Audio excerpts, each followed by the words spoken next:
Convidá-los a abrirem as suas Bíblias na primeira carta de Pedro, no capítulo 5.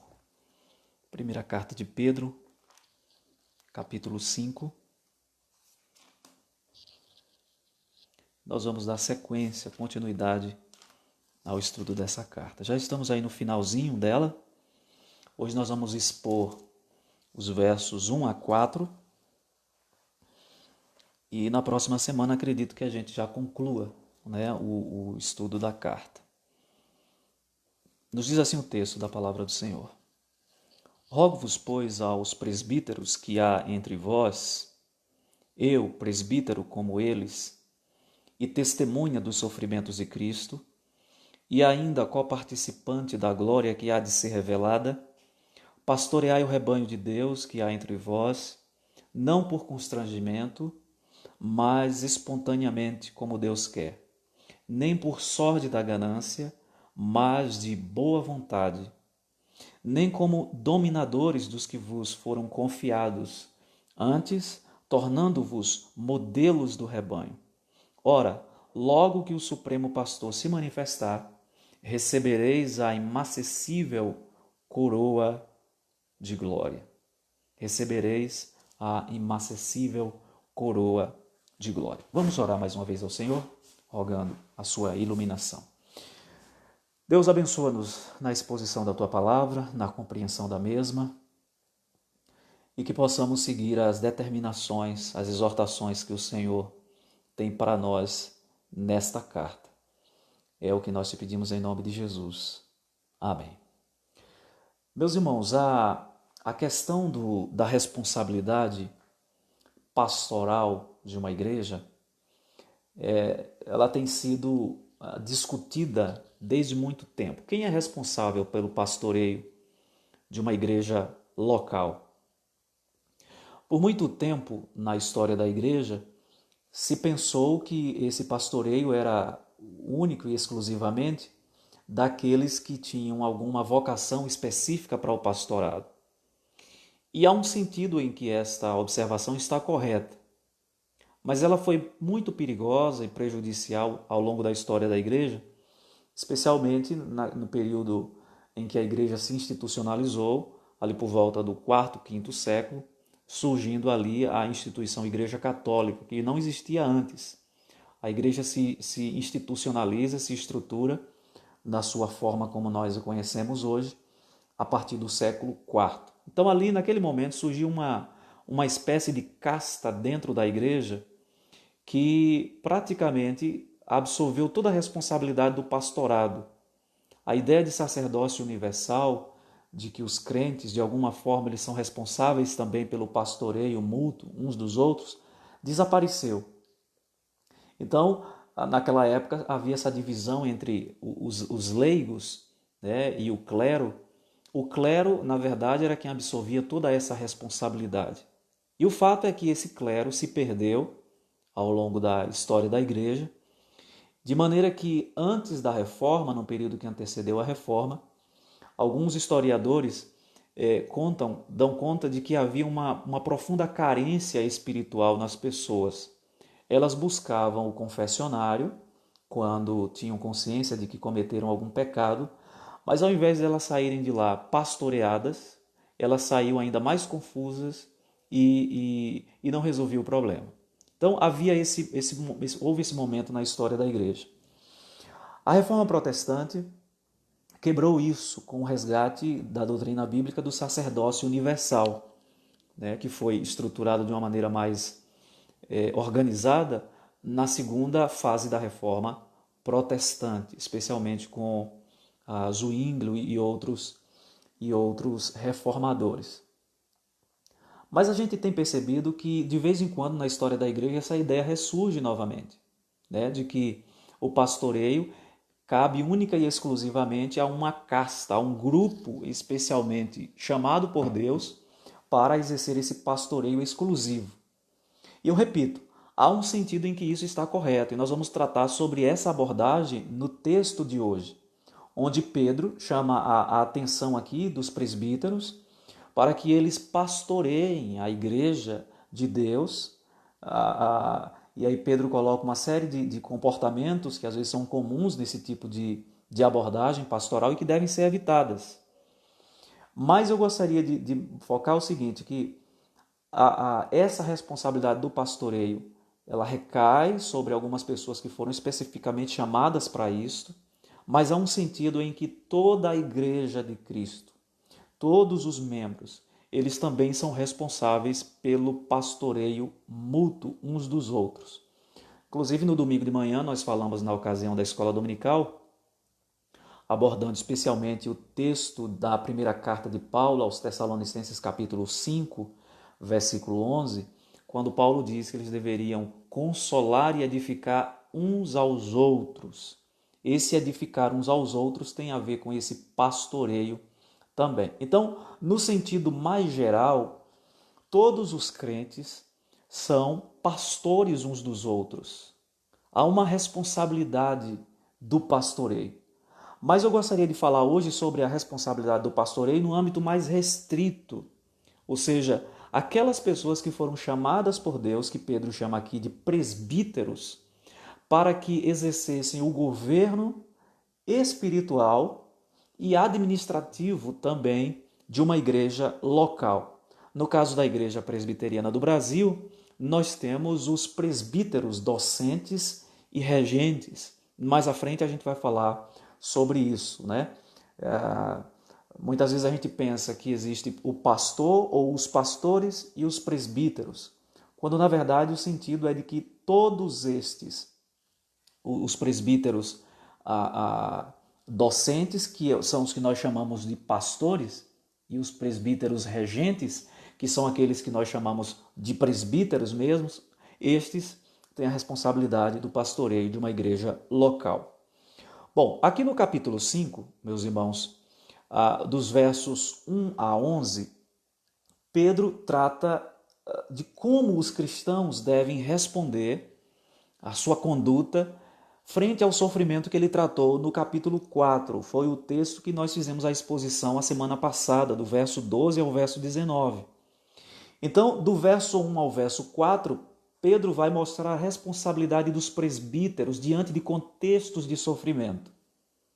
Então, eu entendo que esse texto aqui é de grande importância para nós hoje. E hoje algumas coisas que eu vou falar estarão mais direcionadas também para a liderança da igreja. E a gente vai perceber a importância que esse tema tem para os nossos dias. Porque nós estamos vivendo tempos difíceis.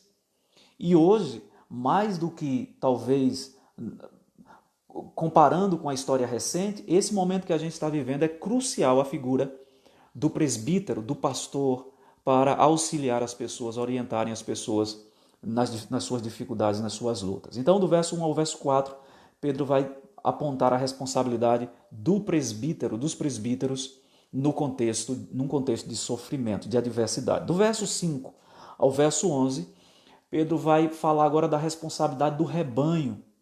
Então, você observa aí no verso 5, ele dizendo, rogo igualmente aos jovens, e ele vai tratar das várias classes existentes na igreja. Tá? Então vamos ao estudo do texto?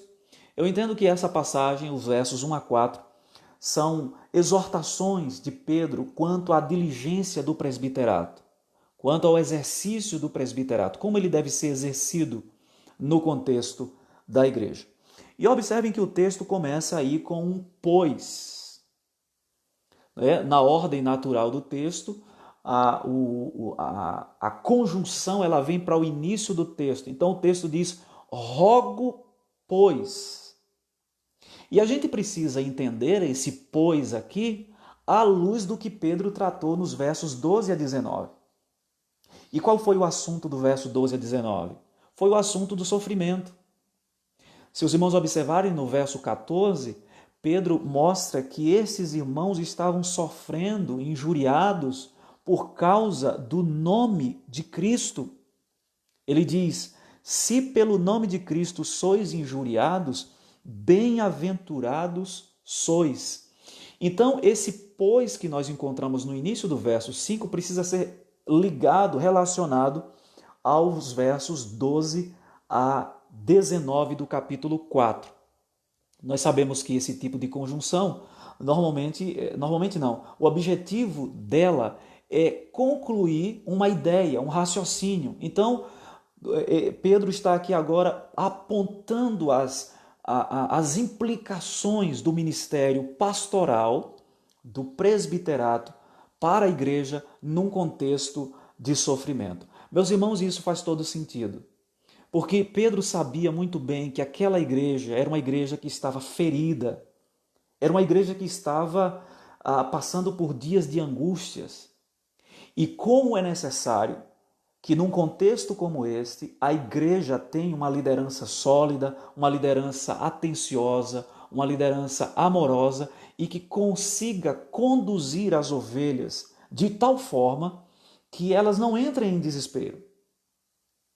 Então, o que Pedro vai mostrar aqui, a partir do versículo 1 ao verso 4, é que os presbíteros, mais do que hábeis em questões administrativas, que são importantes para a igreja, eles precisam ser hábeis nas questões pastorais, para cuidar do coração dessas pessoas, pastorear essas ovelhas com sabedoria, com paciência, com misericórdia, para que elas pudessem enfrentar as adversidades, aqueles tempos de crise que aqueles irmãos estavam enfrentando.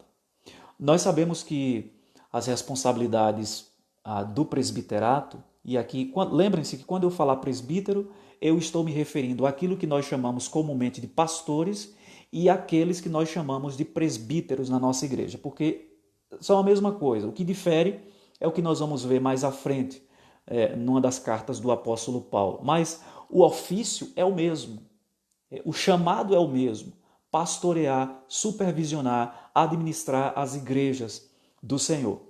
Então, nós sabemos que as funções do presbítero são muito abrangentes.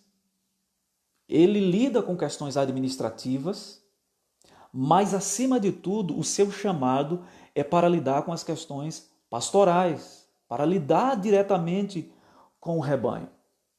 Em tempos de crise, meus irmãos, as ovelhas precisam muito de presbíteros, de pastores, que trabalhem muitas vezes dobrado. Essa é a grande realidade. Para consolar o rebanho, para encorajar o rebanho, para fortalecer o rebanho. Porque nos momentos de crise, de perseguição, se o presbítero, se o pastor não estiver com o olhar atento, o rebanho pode dispersar. O rebanho pode desanimar. Então, Pedro, primeiramente, ele quando usa aqui o pois ou portanto, ele está ligando o que ele vai dizer aos versos 12 a 19 do capítulo 4, onde ele tratou do sofrimento. E aí, olha como o texto se desenvolve. Rogo, pois, aos presbíteros que há entre vós. Aqui há uma exortação amorosa de Pedro. Ele o faz aqui em tom de exortação, mas de maneira amorosa. Aqueles irmãos precisavam tomar pé das responsabilidades, aqueles presbíteros, das responsabilidades que eles tinham frente ao rebanho diante da adversidade. Então, Pedro roga, é como se ele dissesse: pelo amor de Deus, eu quero suplicar aos presbíteros que há entre vós, que há entre vocês. Eu entendo que momentos de adversidade, eles na igreja têm muitas vezes um papel duplo, vários papéis, mas eu destaco dois. Um deles é o aperfeiçoamento do rebanho, dos crentes, porque as provações servem para nos aprovar, para nos lapidar, moldar, mas entendo também que é um período de despertamento da liderança, para a liderança. Aquele que foi chamado realmente para o presbiterato, para o pastorado, ele não se contenta ver o rebanho sofrendo e isso não lhe dá não mexer com ele, no sentido de se levantar e tomar a frente das coisas. Quer dizer, não, se o rebanho está sofrendo, eu como parte desse rebanho sofro também, mas quem primeiro tem que se levantar sou eu. Então, Pedro diz, é como se Pedro dissesse: vocês estão vendo a situação da igreja. Roma, a cada dia, pisa o pé pesado contra a igreja. Eu rogo aos presbíteros, aos anciãos da igreja, que se levantem para pastorear este rebanho. Aqui Pedro chama presbíteros, literalmente aqui anciãos.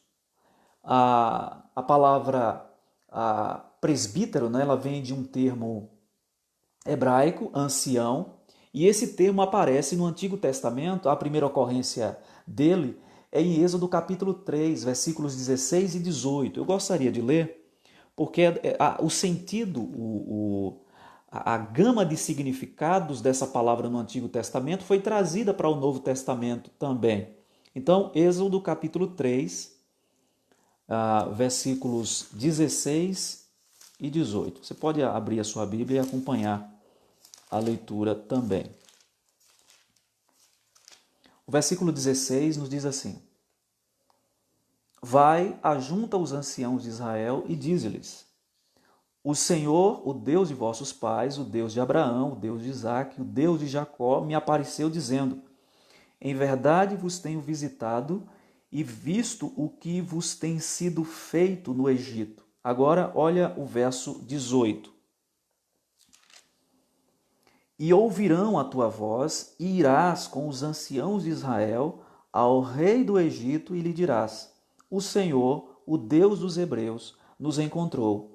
Agora, pois, deixa-nos ir com caminho de 3 dias para o deserto, a fim de que sacrifiquemos ao Senhor, nosso Deus. Então, nós observamos que Deus manda Moisés juntar os anciãos que já existiam ali na comunidade e que fossem até a liderança do Egito para dizer: deixa o meu povo ir para cultuar ao Senhor.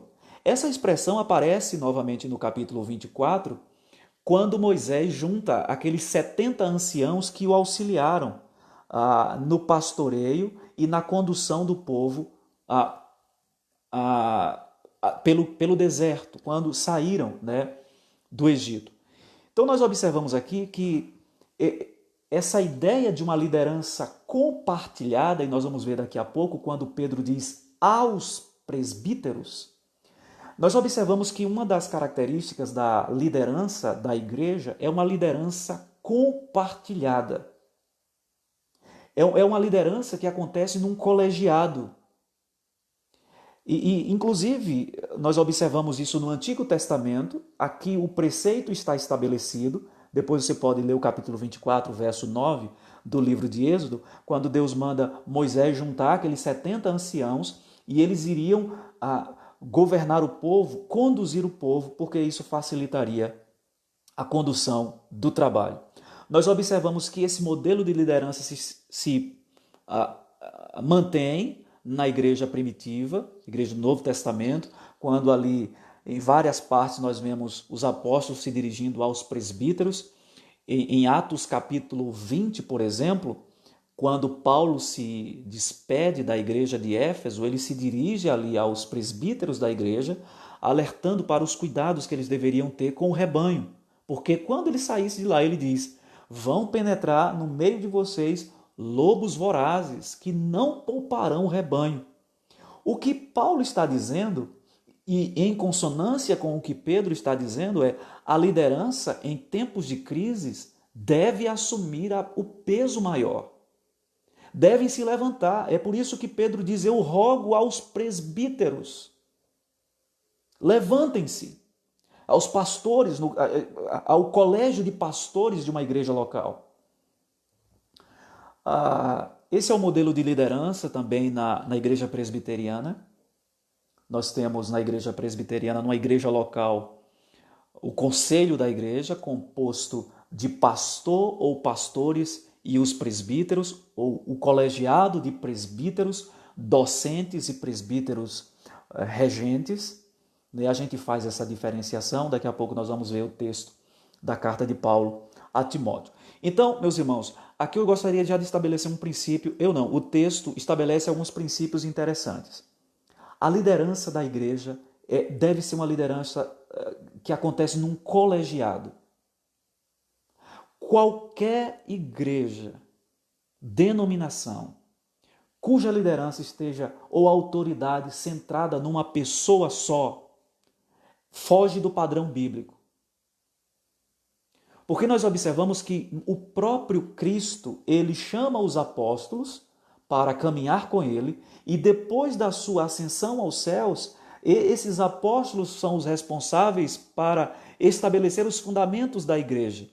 E em cada igreja que era fundada, havia ali um corpo de liderança, os presbíteros, que eram responsáveis pelo pastoreio daquela igreja.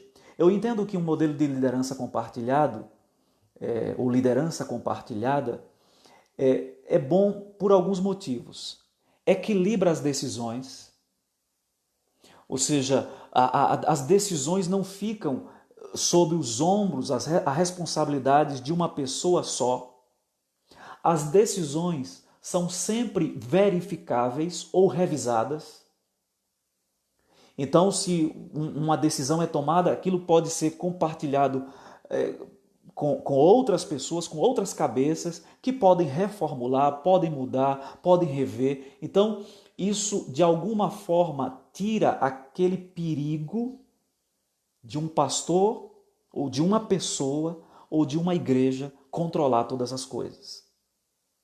Essa liderança compartilhada é um preceito bíblico, que você reparte com outros aquela autoridade, as decisões, e aí você se livra, ou pelo menos evita vários perigos que rondam o poder.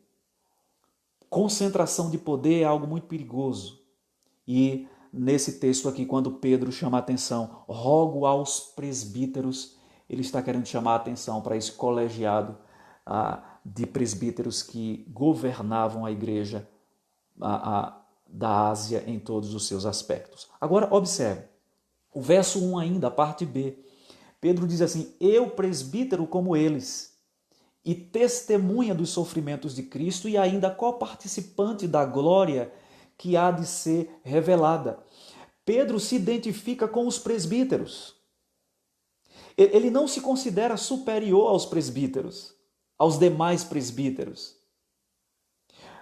A Igreja Católica erroneamente afirmou a superioridade de Pedro, e é daí que surge a instituição papal, de que Pedro tinha a proeminência, e usa-se especialmente aquele texto de Jesus, Mateus capítulo 16, quando Jesus diz, tu és Pedro, pedra, e sobre esta pedra edificarei a minha igreja, e as portas do inferno não prevalecerão contra ela.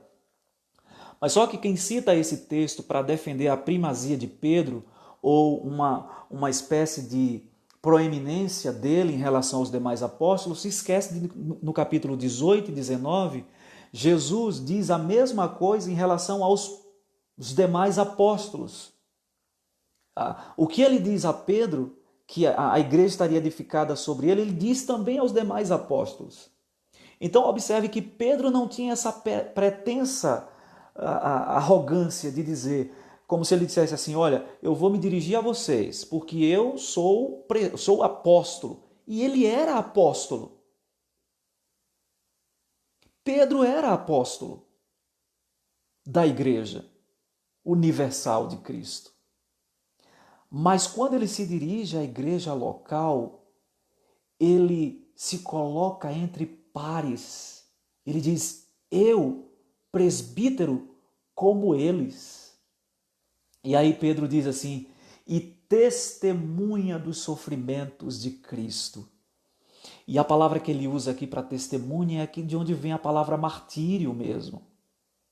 Pedro não está se referindo aqui, quando ele diz testemunha, não apenas ao testemunho verbal, à pregação do evangelho. Ele está falando do testemunho que ele deu com a sua própria vida.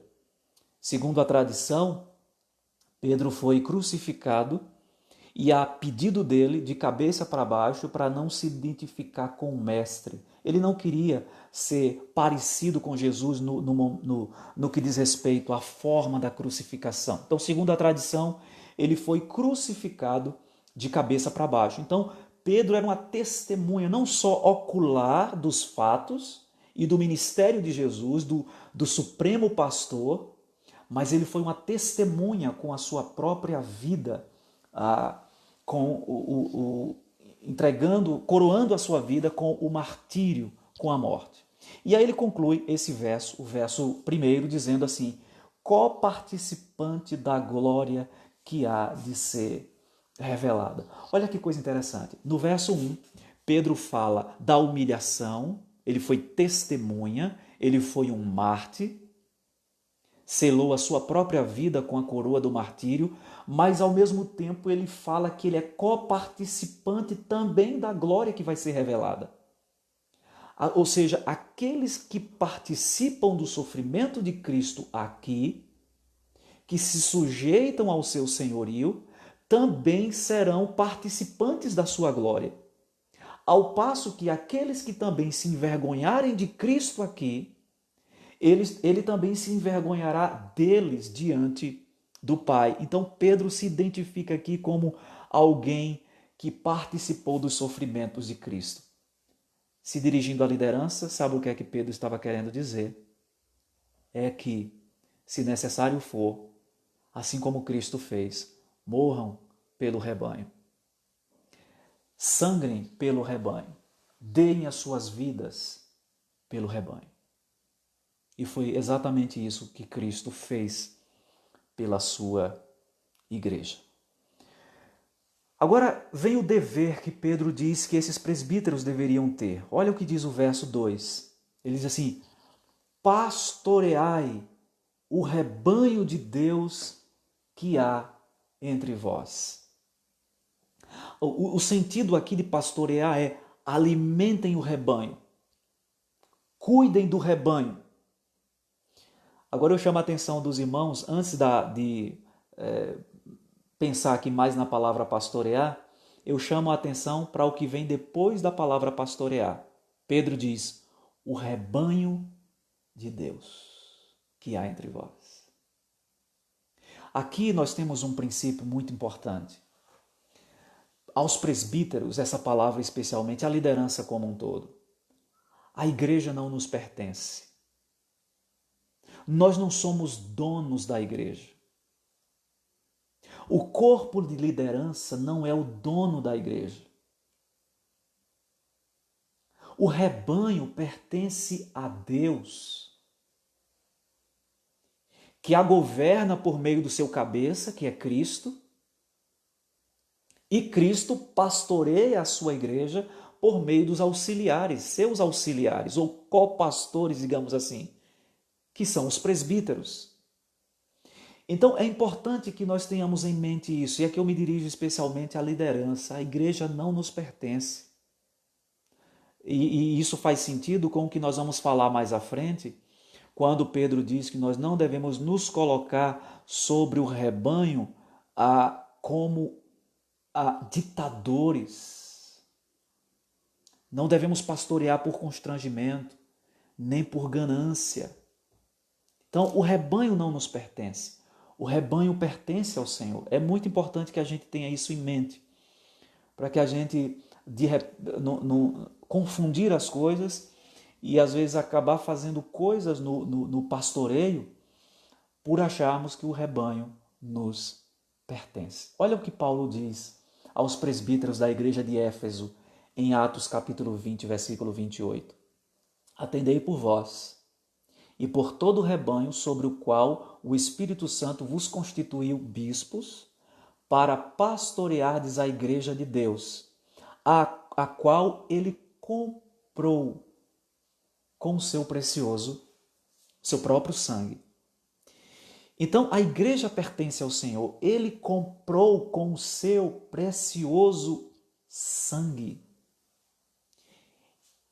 Então, a igreja pertence ao Senhor e a nossa principal função, a principal função da liderança, e aqui eu gostaria já de ampliar também para o contexto da igreja, a liderança tem a responsabilidade de pastorear o rebanho e o rebanho também tem a responsabilidade do pastoreio mútuo, como eu já falei. Mas a responsabilidade, a ênfase do texto aqui é na liderança formalmente constituída, os presbíteros. Tá? Então, vamos lá? De que maneira nós pastoreamos a igreja? Quando Pedro diz assim, pastorear o rebanho de Deus. Pastoreamos ensinando. É por isso que uma das qualificações do presbiterato é alguém que seja apto para o ensino. Na primeira carta de Paulo a Timóteo, capítulo 5, versículo 17, Paulo diz assim, devem ser considerados merecedores de dobrados honorários os presbíteros que presidem bem, com especialidade os que se afadigam na palavra e no ensino. O ensino, o magistério da igreja, é responsabilidade da liderança, dos presbíteros. E aí, Paulo fala aqui, devem ser considerados merecedores de dobrados honorários. Os presbíteros que presidem bem e os que se afadigam na palavra e no ensino. Esse texto aqui é usado comumente para defender o duplo, a dupla categoria, digamos assim, de presbíteros que nós consideramos no sistema presbiteriano. Os presbíteros docentes e os presbíteros regentes. Os presbíteros docentes são aqueles que se afadigam na palavra. O docente aí vem de docência, de ensino. O que nós chamamos de pastores, né, que dedicam tempo integral ao pastoreio da igreja. Por isso precisam se preparar, precisam se equipar.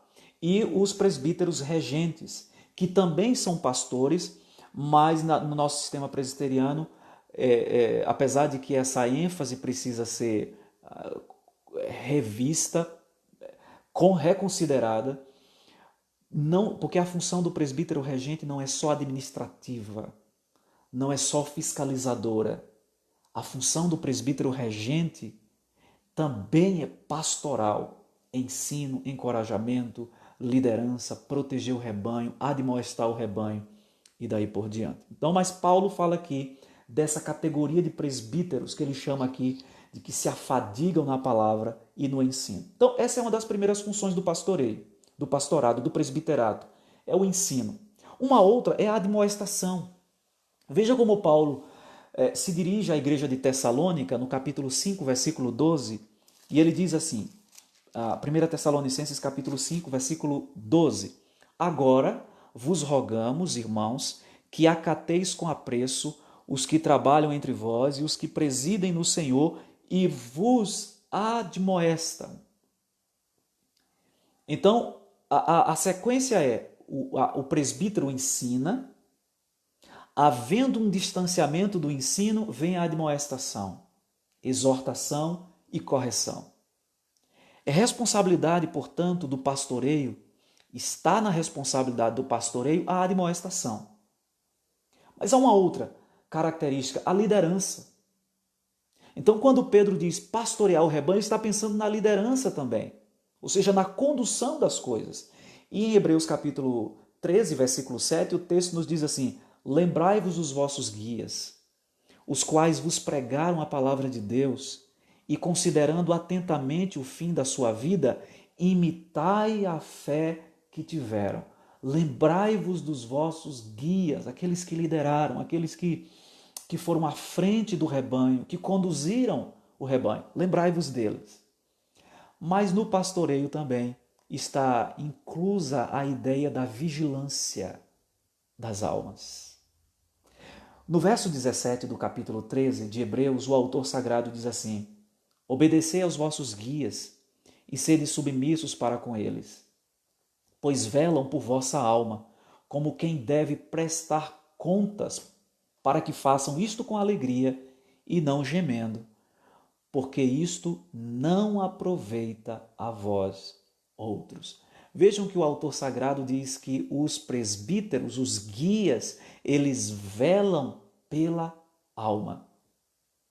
Então faz parte da responsabilidade pastoral acompanhar as pessoas, observar como elas estão. E isso é interessante. O pastor, com o tempo, ele conhece o rebanho, ele percebe o rebanho. Então, às vezes, eu estou falando especificamente do presbítero docente, do pastor. Mas os presbíteros também, de um modo geral, percebem isso. O presbítero percebe como a ovelha está. No olhar, às vezes ele se engana, mas ele conhece o rebanho. Então, no olhar, ele sabe. E então é dever dele velar por aquela alma, né, para que ela possa ser cuidada, tratada nos cuidados pastorais. E eu acrescentaria aqui a proteção do rebanho. Tito capítulo 1, verso 9, Paulo exorta da seguinte maneira: e apegue-se firmemente à mensagem fiel, da maneira como foi ensinada. Ele está se referindo aqui aos presbíteros, para que seja capaz de encorajar outros pela sã doutrina e de refutar os que se opõem a ela. Meus irmãos, hoje tem se disseminado muitos ensinamentos falsos, muitas doutrinas heréticas. E o pastor precisa estar atento a isso. Eu não anotei isso, mas me parece que era Spurgeon que dizia, Charles Haddon Spurgeon, o grande pregador, príncipe dos pregadores, ele dizia que o pastor tem que ter uma Bíblia na mão e um jornal na outra. Ele precisa ter um profundo conhecimento bíblico, teológico, para orientar o rebanho, mas precisa ter um conhecimento cultural também. Porque só entendendo o ambiente em que as ovelhas vivem é que ele vai falar de maneira direta e objetiva às necessidades do rebanho. E mais do que isso, ele vai atentar também para perceber quais são os perigos que rondam o rebanho. Quais são as ideias que estão espalhadas pelo mundo hoje e que se constituem uma ameaça para a igreja? São muitas. Então, a liderança da igreja, os presbíteros, precisam conhecer o mundo em que estamos vivendo, o contexto em que vivemos. E não só a liderança, os irmãos também, para que tenham a capacidade de proteger, de exortar o rebanho, encorajar pela sã doutrina, mas também chotar os lobos. Então, com a mesma voz, ele tem uma voz para chamar as ovelhas, para chamá-las para perto do aprisco do Supremo Pastor, mas ele tem uma voz também para enxotar o lobo, para identificar os falsos ensinamentos. E olha, quando eu falo de falsos ensinamentos, eu estou me referindo ao ambiente religioso. Eu estou me referindo a toda e qualquer ideia que circula no mundo e que são nocivas à fé cristã. E eu estou me referindo a questões ideológicas, questões políticas, econômicas, sociológicas, enfim, em todos os sentidos. Então, pastorear, exercer o presbiterato é uma vocação desafiadora. Alimentar o rebanho, ver quais são as ervas daninhas que estão ali e retirar para que a ovelha não coma aquela erva daninha, ou seja, não ingira aquele alimento espiritualmente danoso, maléfico. Ele precisa proteger o rebanho dos lobos vorazes, que são muitos hoje. Muitos. Agora, o ofício do presbiterato, da liderança da igreja, é rondado de perigos. E aí Pedro começa a tratar sobre eles no verso 2. E aí Pedro destaca aqui alguns perigos que podem rondar o coração do presbítero. Ele diz assim: pastoreai o rebanho de Deus que há entre vós. E aí Pedro diz assim: não por constrangimento, mas espontaneamente como Deus quer. Não se deve servir ao povo de Deus com aquele sentimento de obrigação. Que coisa, eu tenho que fazer. Eu só vou fazer porque não há outras pessoas para fazer. Meus irmãos, isso é terrível. Olha, se tivessem outras pessoas aqui para me substituir, eu não faria. A menos que você tenha plena consciência de que não foi chamado para isso, Se tem consciência de que foi e pensa dessa forma, está errado. Porque Pedro diz que eles não deveriam fazer isso por constrangimento, por obrigação.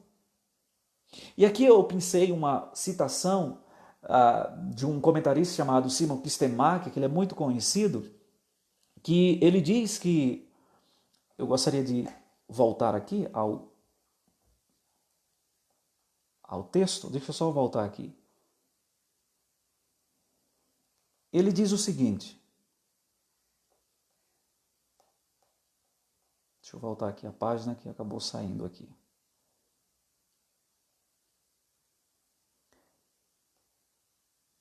A expressão constrangimento significa por compulsão, ou força, ou por força ou exigência. Um presbítero deve servir de boa vontade e espontaneamente para agradar a Deus. Ele o faz livremente com o propósito exclusivo de realizar a vontade de Deus. Então, quando Pedro diz aqui que não deve ser feito por constrangimento, deve ser feito por força, por violência. E aí Paulo escrevendo a Timóteo, na primeira carta, no capítulo 3, versículo 1, ele diz assim, fiel é a palavra. Se alguém aspira ao episcopado, excelente obra almeja. Esse é o primeiro perigo que ronda a liderança da igreja, fazer as coisas por obrigação. E aqui eu gostaria de sair do campo do presbiterato, do pastorado, e ampliar isso para a igreja como um todo. Deus capacitou a igreja com dons. E esses dons devem ser usados também não por constrangimento, mas com alegria. Porque o seu propósito é a edificação do corpo de Cristo. Portanto, meus amados irmãos, nós não devemos fazer por constrangimento. Esse é o primeiro perigo. Segundo, pensando no lucro, na recompensa. Olha como Pedro coloca aí no verso 2. Nem por sórdida ganância, mas de boa vontade. Aqui a ideia é de dinheiro mesmo. Pedro não está falando de outro tipo de ganância, apesar de que a gente pode pensar em outras ganâncias aqui, a proeminência, a projeção do nome, o reconhecimento e daí por diante, mas especificamente Pedro está se referindo aqui à questão financeira. Então, os pastores não devem, os presbíteros, e de modo especial os presbíteros docentes, pensando no contexto de igreja presbiteriana, que são estes os que se afadigam na palavra e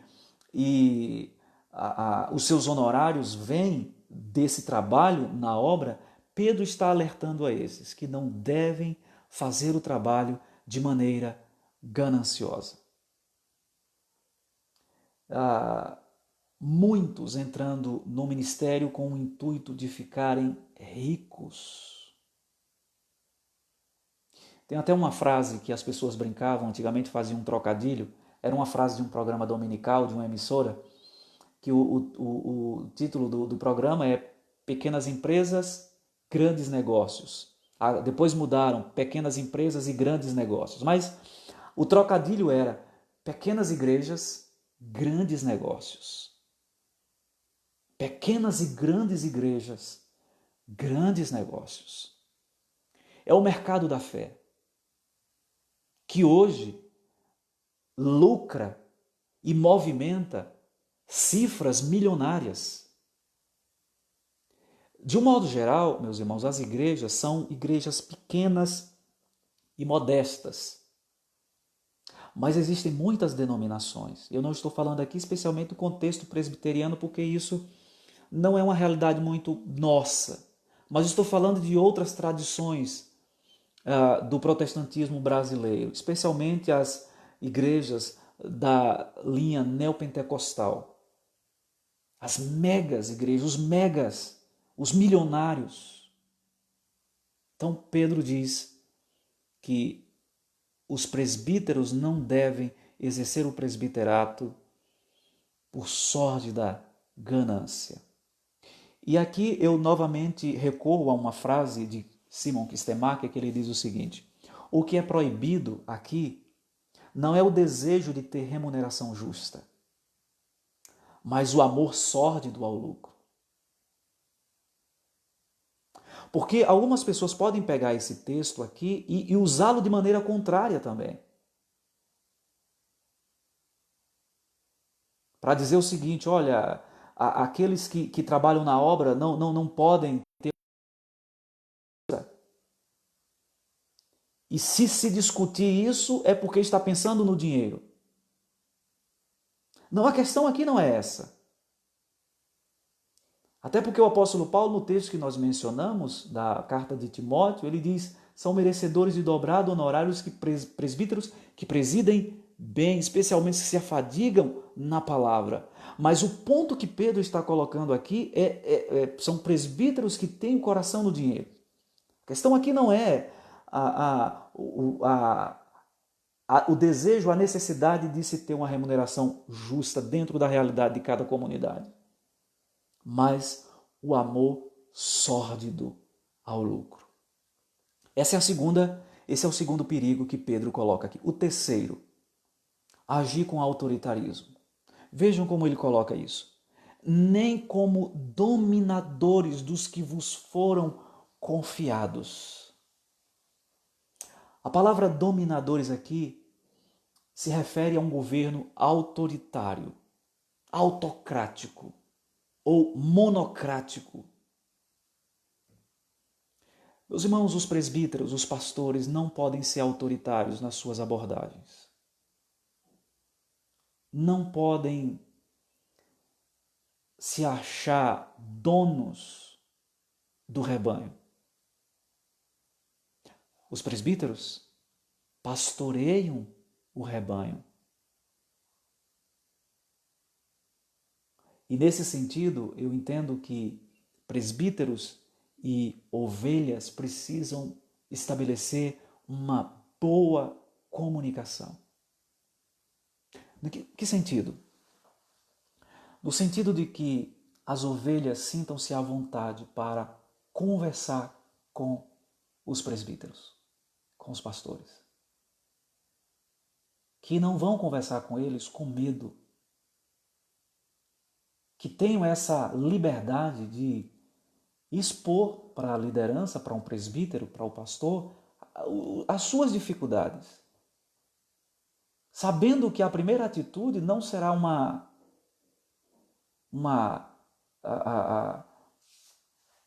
dura reprimenda, se o caso for de uma dura reprimenda que se faça, mas que esse não seja o primeiro interesse. Eu já vi, irmão, situações das pessoas terem medo de falar com o pastor, com os presbíteros. Você duramente repreendido, você recebeu uma dura reprimenda. Pedro diz que esses presbíteros não deveriam, os presbíteros da igreja não deveriam se colocar como dominadores do rebanho, como autocratas, como ditadores do rebanho. Ovelhas que são lideradas a ferro e fogo podem se tornar avessas ao pastoreio e à liderança. Os presbíteros devem conduzir as ovelhas com sensibilidade e interesse genuíno nas necessidades do rebanho. Eu me lembro que quando eu estava fazendo a validação do curso de teologia, eu pensei em escrever sobre aconselhamento pastoral. E esse é um tema que eu gosto muito.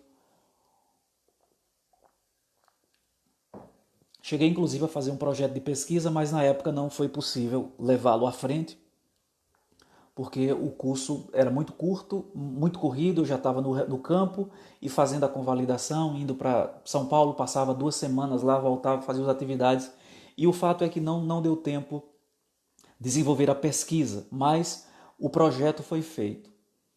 E quando eu estava fazendo o projeto, eu levantei uma série de hipóteses do porquê hoje as pessoas estão preferindo procurar um consultório para se aconselhar com um terapeuta, psicólogo, um psicanalista, um psiquiatra, ao invés de procurarem orientação pastoral. E nessa pesquisa, essa hipótese que foi que eu levantei, eu comecei a ler um pouco, fazer umas leituras direcionadas e comecei a perceber o seguinte, que há esse problema de que parte do rebanho desconfia de que a liderança de fato esteja interessada no problema, se não apenas bater pesado no pecado. Então, essa falta de aproximação acaba gerando essas rupturas. Então, é uma questão para a gente pensar como liderança, para a liderança da igreja pensar nisso. Nós não somos, devemos nos colocar sobre o rebanho como pessoas autoritárias. Aí Pedro conclui o verso 3 dizendo assim: antes, tornando-vos modelos do rebanho. Eles, os presbíteros, devem ser modelo para o rebanho. Referência.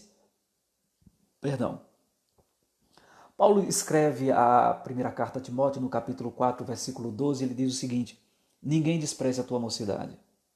Pelo contrário, torna-te padrão dos fiéis na palavra, no procedimento, no amor, na fé e na pureza. É isso que Pedro está dizendo aqui. Tornando-vos modelo do rebanho. A membresia da igreja está sempre de olho na liderança. Isso é natural. Não tem como fugir disso. Isso é em todas as esferas de atuação. A liderança tem sempre um telhado de vidro e se observa a liderança. É por isso que Pedro diz: tenham cuidado, porque vocês, querendo ou não, são referência, vocês são modelos para o rebanho. E eu entendo, meus irmãos, que aqui tanto para o bem quanto para o mal. Se os presbíteros agem para o mal, acaba se tornando a referência ruim para o rebanho. Se age para o bem, a liderança, a membresia acaba de alguma forma incorporando aquelas características da liderança. É uma liderança piedosa, misericordiosa, que cuida. O rebanho tende a desenvolver isso. O contrário também é verdade. É uma liderança hostil, dura, severa demais, sem piedade, sem misericórdia. A liderança, os liderados também tendem a seguir esse modelo. Então, o nosso referencial nesse sentido é o Supremo Pastor, Cristo Jesus. Ele é o nosso modelo. E aí observe como Pedro conclui, o verso 4. Ele diz assim, ele fala agora da recompensa. É um trabalho doloroso, mas olha como Pedro diz: ora, logo que o Supremo Pastor se manifestar, recebereis a inacessível coroa de glória. Pedro agora está incentivando a liderança a continuar, a desenvolver as tarefas, a vocação que recebeu. Ele diz: assim que o Supremo Pastor se manifestar, vocês vão receber a inacessível coroa de glória. Lembra quando nós tratamos sobre isso aqui no capítulo 1? A ideia de inacessível é que não murcha, que não se deteriora. E Pedro tinha em mente as competições ali da época, que eram comuns.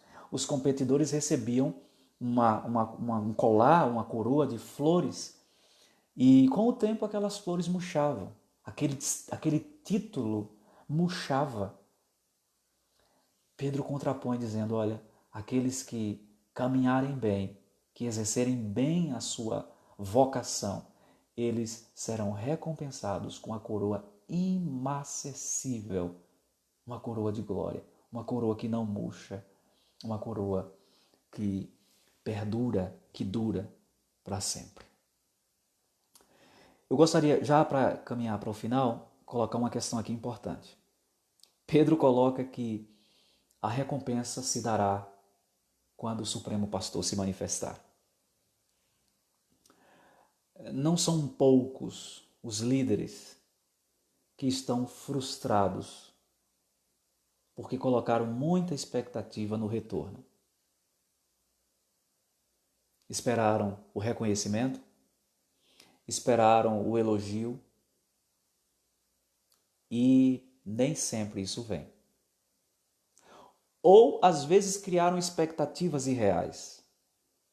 Porque muitas vezes há o reconhecimento, mas não na medida da expectativa do líder, que às vezes cria uma expectativa irreal. E aí, quando essa expectativa não é correspondida, vem a frustração.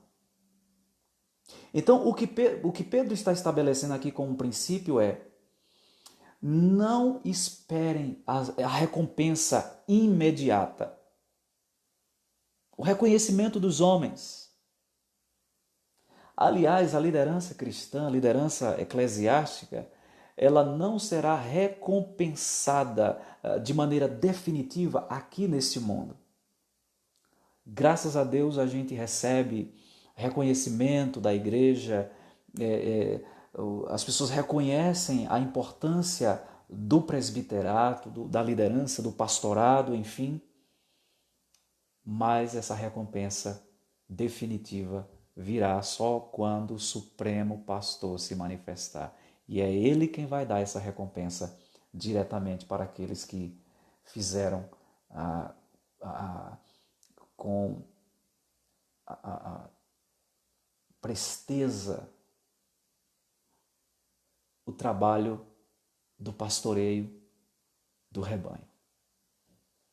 Eu faço apenas uma observação. Isso não significa dizer que a liderança, que o rebanho não deva estimular a liderança. Faça isso. Não necessariamente. A liderança, eu estou me referindo aqui a líderes de sociedade interna. Deixa eu ampliar um pouco mais aqui o conceito de liderança. Os líderes de sociedade interna, departamentos, junta diaconal, conselho da igreja, a liderança da igreja como um todo. É importante que a igreja faça duas coisas. Ore por esses que estão investidos de autoridade e que também os encorajem para que eles continuem o trabalho com alegria e não gemendo, como diz a Escritura Sagrada na carta aos Hebreus. Meus amados irmãos, eu gostaria de concluir fazendo duas observações importantes. Primeiro, em qualquer tempo, a igreja, o povo de Deus, precisa de uma liderança que se ponha no seu lugar, que se levante, que assuma a responsabilidade. No tempo do apóstolo Pedro, era um tempo de perseguição. Como aqueles irmãos precisavam do estímulo daqueles presbíteros. Como eles precisavam da visitação, de uma palavra de encorajamento daqueles presbíteros. Nós estamos vivendo tempos difíceis também hoje. E me dirijo especialmente aos presbíteros da igreja, da nossa igreja, os presbíteros, a liderança de outras igrejas, onde esse vídeo chegar. Se faz necessário hoje que nós nos levantemos como liderança para encorajar, para fortalecer o rebanho do Senhor. A igreja está vivendo um tempo difícil. Muitos estão esfriando na fé, desanimando. E nós precisamos interceder por esses irmãos e estimulá-los também para que eles façam a obra do Senhor, continuem firmados em Cristo. A segunda aplicação que eu gostaria de fazer é que essa palavra, primeiramente, ela é direcionada à liderança formalmente constituída na igreja, mas ela se amplia para a membresia de um modo geral. Nós somos sacerdotes em Cristo. E como sacerdotes em Cristo, nós precisamos usar os dons que recebemos do Espírito para a edificação do corpo. O apóstolo Paulo, no texto que eu mencionei no início, 1 Tessalonicenses 5,11, diz: edificai-vos mutuamente como também estáis fazendo. Consolai-vos, pois, uns aos outros e edificai-vos mutuamente, como também estáis fazendo. Que nós possamos nos pastorear mutuamente. Liga para o irmão. Não espera só a liderança, não. Manda uma mensagem. Se possível, passa na casa, meio que não dê para entrar por conta desse negócio da pandemia, por conta da situação da pandemia, mas dá um alô, um alô. Isso é muito importante para o rebanho em tempos de adversidade. Que o Senhor nos ajude, que o Senhor nos abençoe e que olhemos para Cristo Jesus, que é o Supremo Pastor, que quando se manifestar na sua segunda vinda, ele irá recompensar a todos aqueles que fielmente desempenharam o seu ministério. Vamos orar nesse instante?